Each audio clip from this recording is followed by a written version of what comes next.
Selamat datang di YouTube channel Adi Sandusti dan kali ini kita membahas tentang masalah komplain, lagi-lagi tentang komplain.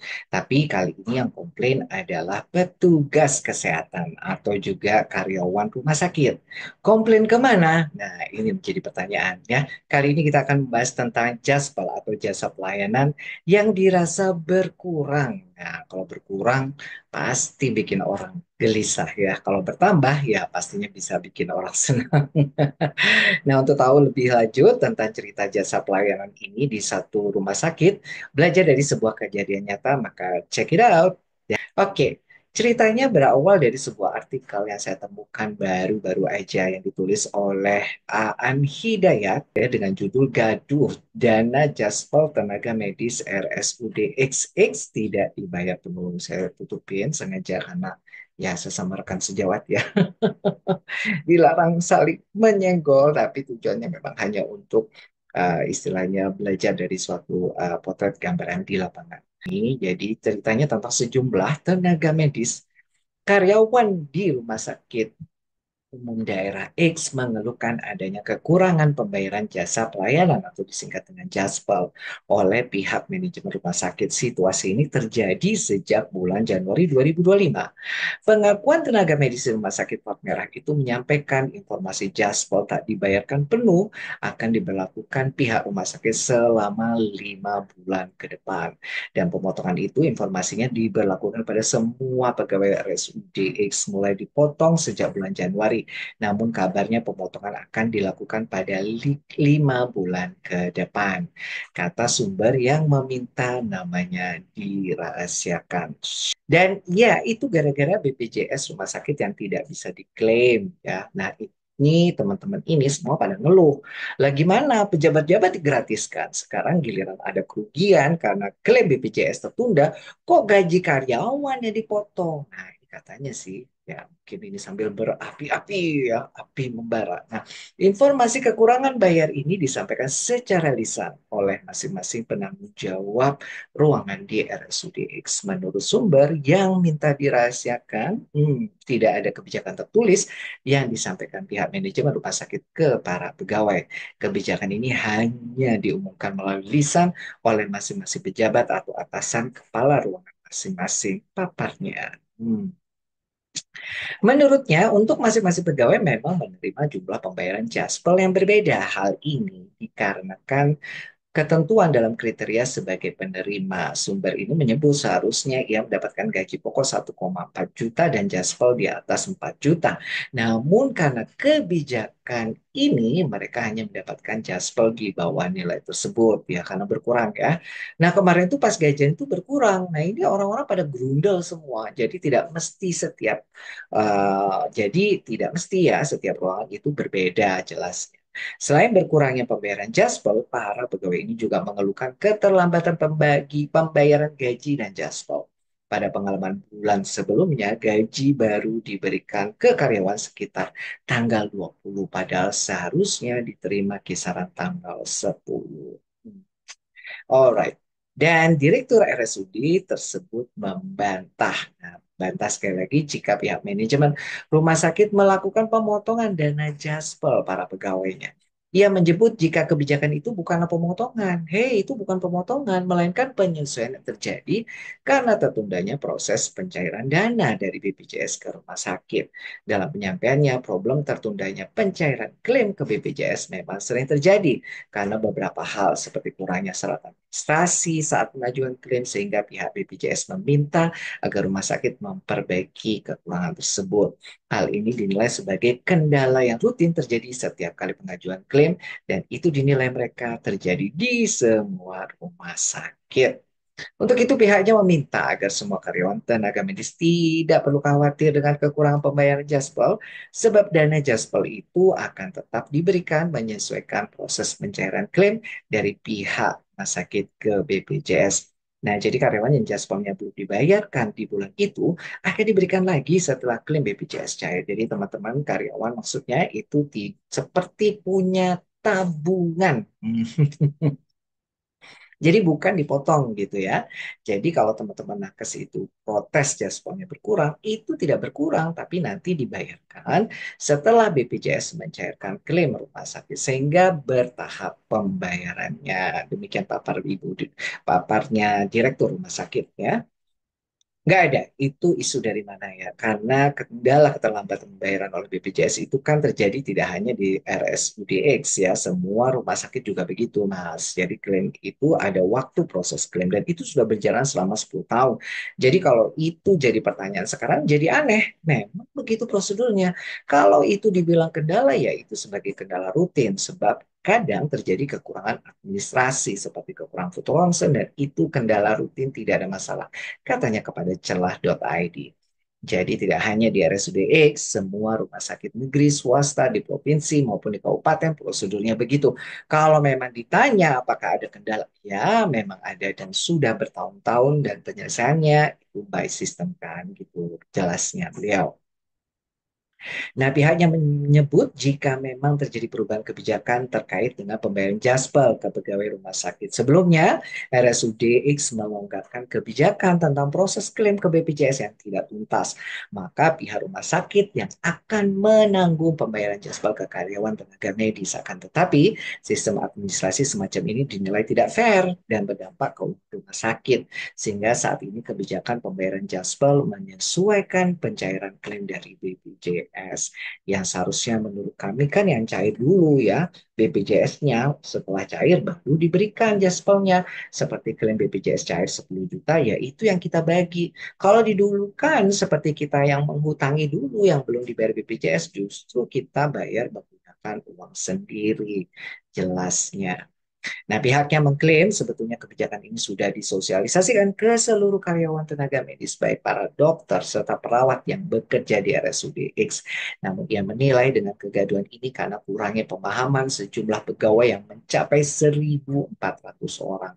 Dokter dan nakes lainnya sudah tahu soal itu, sehingga sudah kita sampaikan yang pending atau tertunda dokter ini, dokter itu berkurang sangat-sangat banyak. Sehingga kita sosialisasikan dan mereka paham. Namun karena pegawai kita banyak ribuan orang, jadi hal semacam ini kemungkinan besar bisa terjadi kesalahpahaman. Baik ini tadi penjelasan dari direkturnya.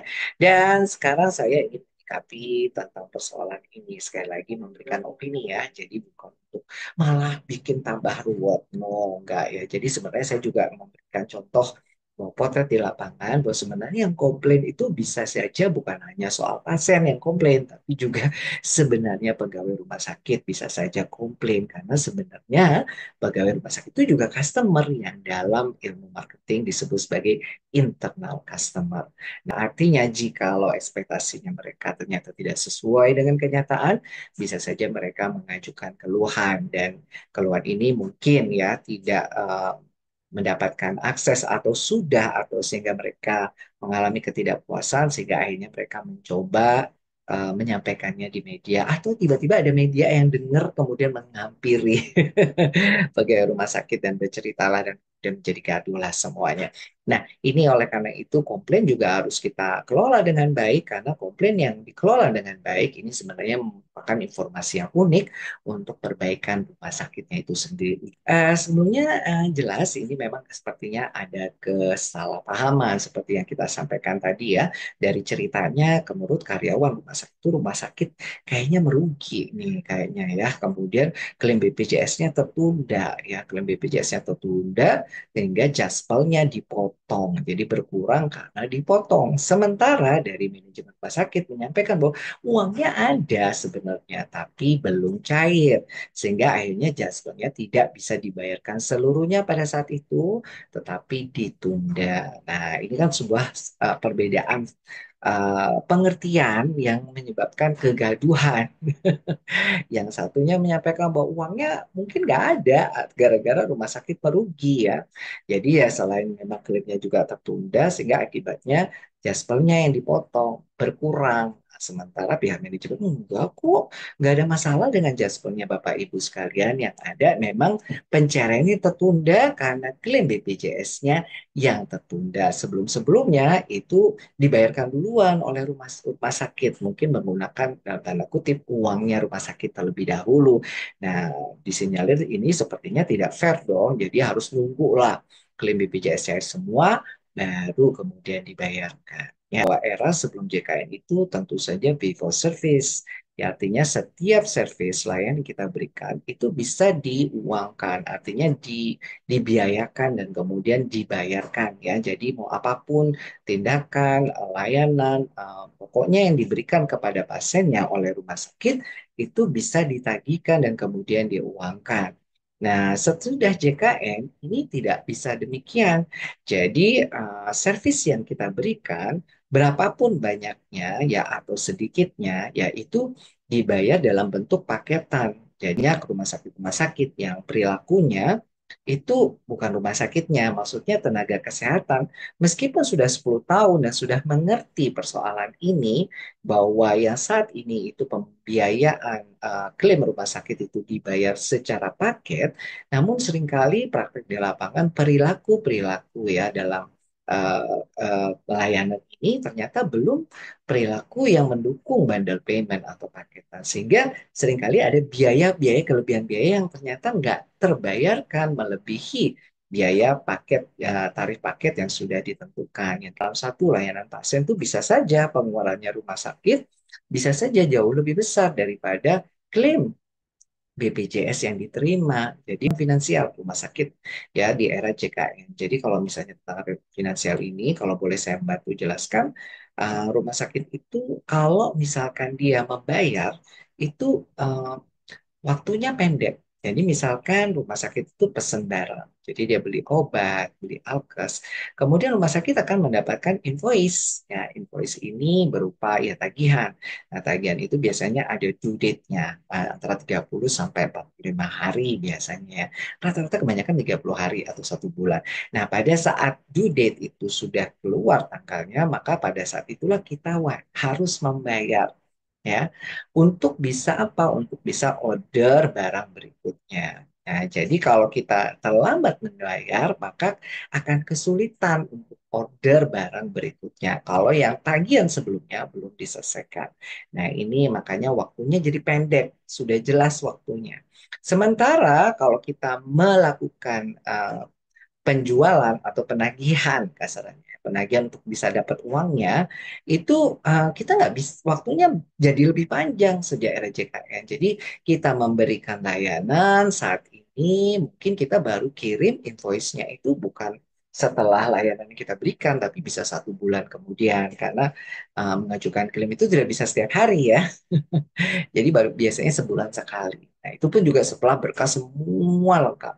Ya, jadi nggak boleh juga terlalu banyak nyicil ya. Pasti tidak diokekan oleh BPJS Kesehatan. Nah, setelah berkas-berkas semua diterima oleh pihak mereka, nah bisa jadi pembayarannya yang masih nunggu waktu lagi. Ada yang waktunya tepat 1 bulan lebih, ada yang bahkan bisa 2 bulan. Terutama kalau yang mungkin masih dipending, jadi masih perlu pelengkapan berkas-berkas atau juga ada hal-hal yang tidak sepakat seputar uh, item-item berkeliman itu. Sehingga nerima uangnya itu dari layanan yang kita berikan itu bisa jadi jauh lebih panjang. Inilah yang menyebabkan tantangan finansial rumah sakit. Bisa jadi itu karena waktu yang nerima uangnya panjang, ini udah gitu mungkin tidak langsung 100% ya. Bisa ada yang dipending atau mungkin ada yang eh, harus diselesaikan dulu administrasinya. Itu nggak sebesar atau nggak selancar uang-uang yang harus kita keluarkan. Nah,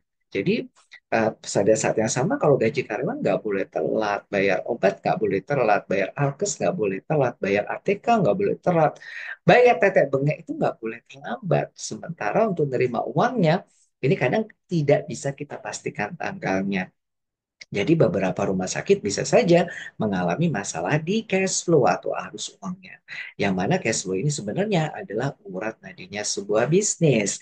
Jadi kalau usaha, organisasi bergerak di layanan yang cash flow-nya itu bermasalah, itu pasti urat nadinya jadi bisa lemah, lemah. gitu ya, tambah lemah. Nah, semakin macet cash flow-nya, semakin sedikit uang yang segar yang dipunyaai oleh suatu organisasi, ya maka semakin semakin redup nadinya, dan jadi ya bisa kejang-kejang, dan mungkin bisa ya tidak bernapas sama sekali. Terjadi ya di berita di Tempo terakhir di tanggal 14 Januari bulan lalu tahun 2025, ini banyak klaim-klaim mandek di BPJS Kesehatan yang ternyata melonjak angkanya di 20%. Banyak rumah sakit yang hampir tenggelam. Nah, menurut informasi dari berita ini, angkanya yang klaim-klaim yang tertunda itu bisa sampai di angka ratusan miliar. Itu sangat-sangat dimaklumi, ada kejadian sebuah konflik ya, apalagi ada kesalahpahaman dari pihak manajemen juga dengan pegawai di rumah sakit, baik itu medis, nakes maupun pegawai lainnya. Nah, ini sebenarnya disebut sebuah konflik. Nah, tapi again, konflik is like a cancer. Konflik itu seperti kanker. Semakin deteksi dini akan meningkatkan kemungkinan untuk hasil keluaran yang jauh lebih sehat. Saya sebutnya ini sebagai sebuah konflik yang sehat, ya, atau disebut juga healthy conflicts. Nah, kalau konflik yang sehat, harusnya ini nanti akan ada sebuah komunikasi yang lebih terbuka, open communication antara siapa? Antara pihak yang saling salah paham. Jadi keterbukaan informasi ini dijelasin alasannya. Jadi kekhawatiran, kecemasan daripada tenaga medis, tenaga kesehatan itu harapannya bisa diturunkan ya. Atau nanti akhirnya suatu muncul sebuah resolusi yang nanti justru malah akan meningkatkan etos kerja dan semangat bersama, dan juga mempererat kerjasama tim. Makanya di era JKN ini yang menjadi super itu harusnya banyak orang, karena itulah diperlukan sebuah super tim untuk kondisi rumah sakit yang mungkin mengalami adanya masalah cash flow yang apalagi yang mungkin sampai terjadi penundaan masalah gaji ataupun insentifnya. Yang bagus saja cash flow-nya itu butuh sebuah tim yang super ya, karena there is no superman, tapi yang penting adalah super tim. Dan mudah-mudahan konflik yang sehat ini bisa membawa perbaikan untuk rumah sakit, karena saya yakin bahwa dengan adanya employee atau karyawan yang senang dengan transparansi dan kemudian senang dengan kejelasan informasi dan kemudian memahami kondisi sebenarnya di rumah sakit, harapannya bisa sama-sama memberikan kontribusi lebih untuk mungkin membantu dan mencarikan solusi serta bergerak bersama untuk ke arah perubahan yang lebih baik. Demikian dari saya, kurang lebihnya mohon maaf dan salam.